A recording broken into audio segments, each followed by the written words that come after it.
Hello and welcome. You're watching Head to Head on UATV and I'm Sergiy Nikolaychuk. According to the State Migration Service of Ukraine, over 3 million Ukrainian citizens work abroad.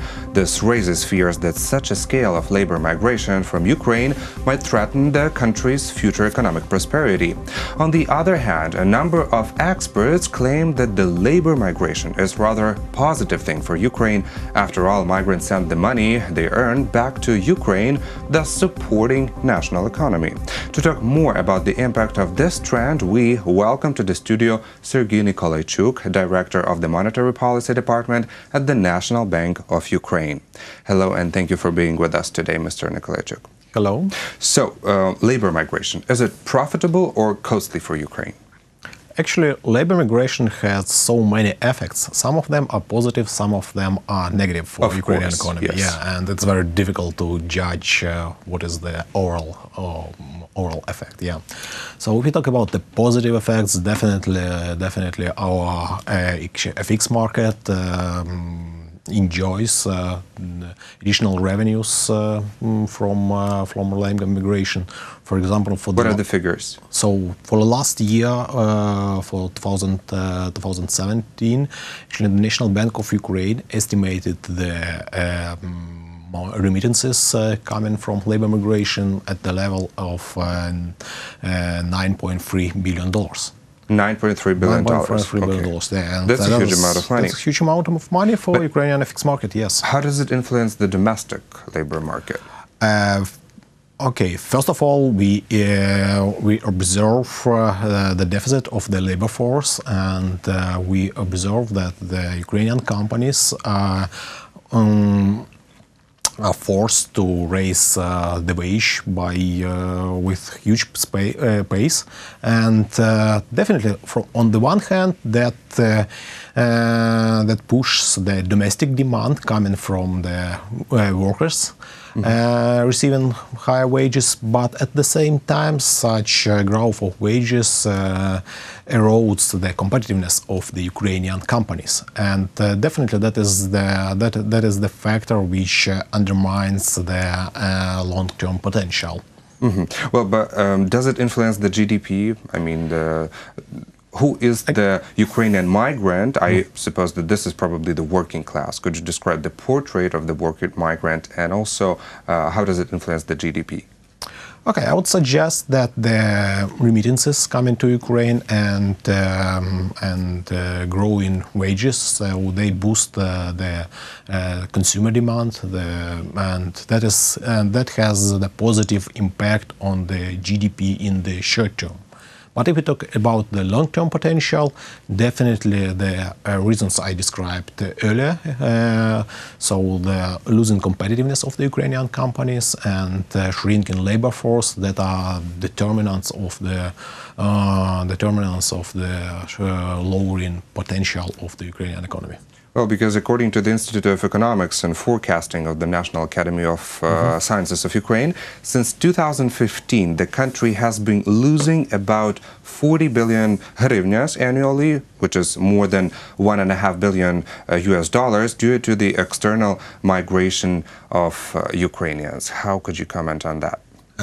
That's very difficult to comment this figure.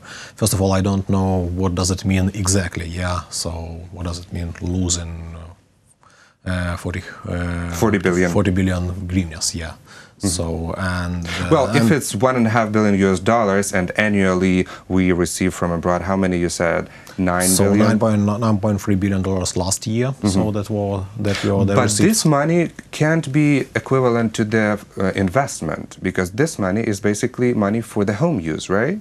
I mean, migrants, they do send money to their families, basically. To their families, which spend this money for current consumption, yeah, and that boosts the GDP in the near term. Of course, but at the same time we cannot compare this with the foreign investment. I mean, because this money is not going directly into business.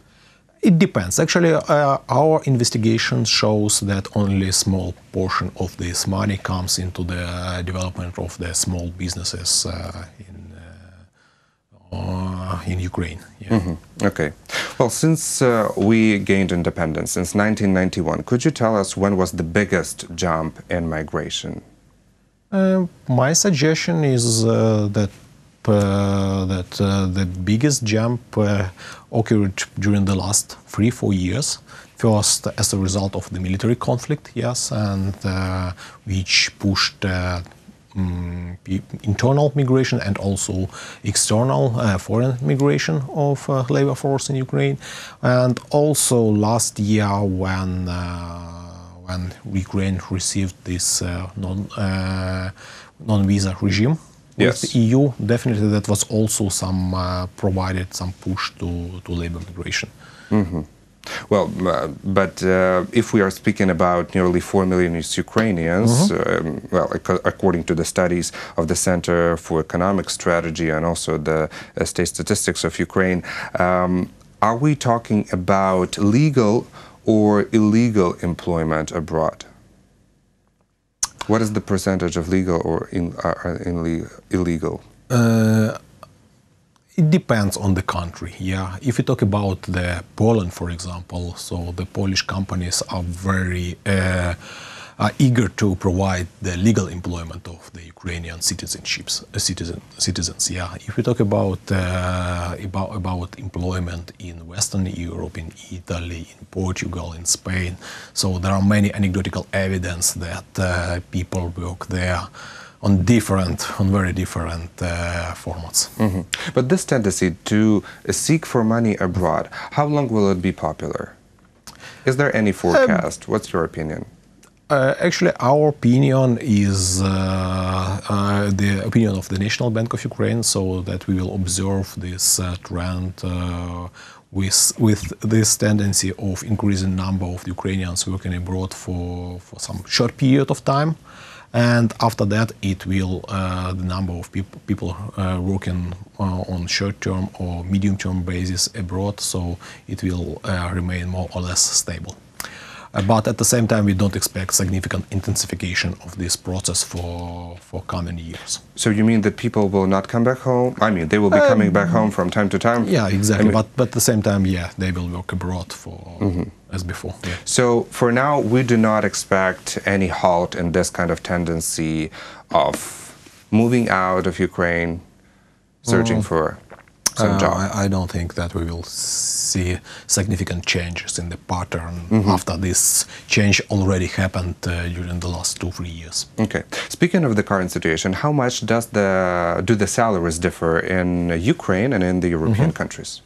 Well, maybe let's talk about the neighboring countries. In the latest inflation report, we analyzed the difference between the wages in Poland and in Ukraine, and what we observed that the gap currently